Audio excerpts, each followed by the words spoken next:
Big boss Malayalam season 7 നമ്മുടെ ശനിയാഴ്ചയിലെ shooting update ആണ്. ശനിയാഴ്ചയിലെ shooting കഴിഞ്ഞിരിക്കുകയാണ്.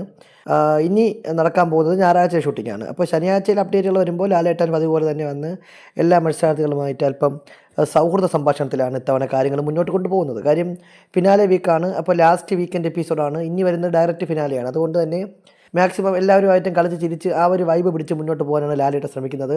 എന്തായാലും നെവിൻ്റെ സങ്കടങ്ങളും പരിഭവങ്ങളും പരാതികളെല്ലാം ലാലേട്ടൻ കേൾക്കുമെന്ന് മനസ്സിലാക്കുന്നു. കാര്യം മണി ബോക്സ് പോലെ ഇത്രയും പ്രധാനപ്പെട്ട ടാസ്കിൽ തനിക്ക് പങ്കെടുക്കാൻ പറ്റാത്തുള്ള വിഷമങ്ങളും ദുഃഖങ്ങളുമെല്ലാം നെവിൻ ആദ്യ ദിവസങ്ങളിൽ നമ്മുടെ വീടുകളിൽ പറഞ്ഞതാണ്. അപ്പോൾ അതിനെപ്പറ്റി ലാലേട്ടൻ വിശദീകരണം ചോദിക്കും. പിന്നെയും ഒരുപാട് കാര്യമുണ്ട് കിച്ചണുമായി ബന്ധപ്പെട്ട കാര്യങ്ങളിലും പിന്നെ ക്യാപ്റ്റൻസിയെ പറ്റിയെല്ലാം ടാസ്കുകളെ പറ്റിയൊക്കെ ഉള്ള കാര്യങ്ങളാണ് ചോദിക്കുന്നത്. എവിക്ഷനും മറ്റു കാര്യങ്ങളൊന്നും നിലവിൽ നടന്നില്ല എന്നാണ് അറിയാൻ കഴിഞ്ഞത്. എന്തായാലും ഒരുപാട് പേര് 3 പേര് ഡേഞ്ചർ സോണിലാണ്. നമ്മുടെ ആദില, നെവിൻ, സാബുമാൻ ഇവർ 3 പേരിൽ ഒരാൾ എവിക്റ്റ് ആവും എന്ന് തന്നെയാണ് വിചാരിക്കുന്നത്. കൂടുതൽ വിശേഷങ്ങളൊന്നുമില്ല. ഈ ലൈവിൽ ഈ പറഞ്ഞതുപോലെ തന്നെ ശനിയാഴ്ച കൂളായിട്ടൊരു എപ്പിസോഡാണ്. ലാലേട്ടൻ അധികമായിട്ട് ആരുടെയും വഴക്കൊന്നും പറയാതെ മുന്നോട്ട് പോയ എപ്പിസോഡാണ്. കൂടുതൽ എക്സ്ക്ലൂസീവ് അപ്ഡേറ്റുകൾ എന്താണെന്ന് നമുക്ക് ഞായറാഴ്ച എപ്പിസോഡ് കഴിഞ്ഞ ശേഷം മാത്രമേ പറയാൻ പറ്റുകയുള്ളൂ. അപ്പോൾ അതറിയാൻ വേണ്ടി നമ്മുടെ ചാനൽ സബ്സ്ക്രൈബ് ചെയ്യുക.